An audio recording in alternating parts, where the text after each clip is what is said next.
tô aqui pra mostrar pra vocês a coleção de esmalte. Então vamos lá. É assim, ó.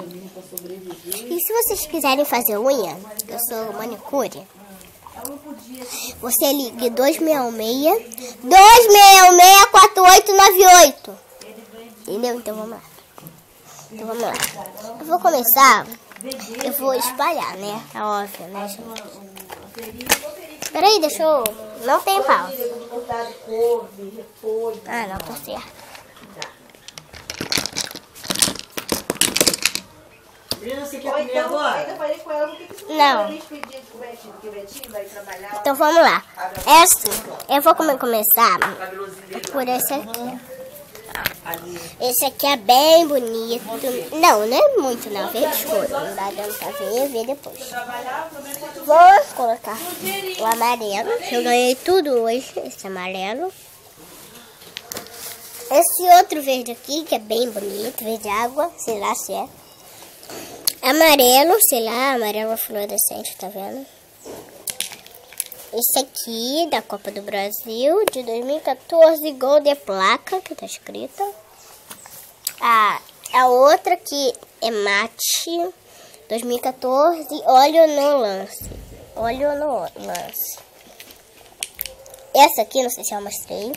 Essa aqui, né, tão bonita, sei lá, vocês estão vendo? É bonita, eu acho. Essa base aqui. Não é base não, né? Deve ser.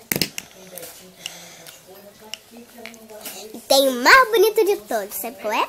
Esse. Eu vou abrir por dentro pra mostrar todos.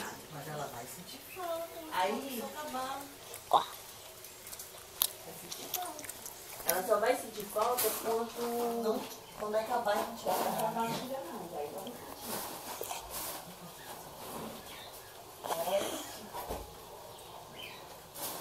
Eu juro por Deus que é meu, né, Deus? Olha, tem cor de ouro e vermelho. Tem isso aqui, entendeu? Ela vai sentir falta assim. Mas se você fosse no futebol, ninguém dava, né? Eu quero experimentar isso aqui, ó, que é muito bonito. Código de barra.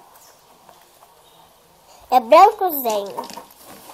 E vem também com os adesivos da Copa. Eu cabelo de carro, vou pra achar, vou fazer um vídeo assim. Você quer que a vovó faz agora? Eu tô fazendo um vídeo pro YouTube, você fala depois. Sabe que isso é de verdade.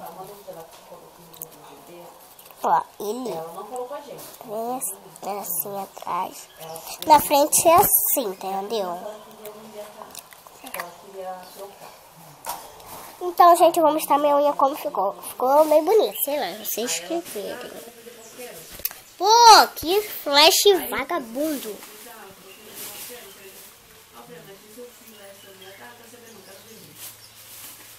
Azul, verde e amarelo. Tchau, tchau.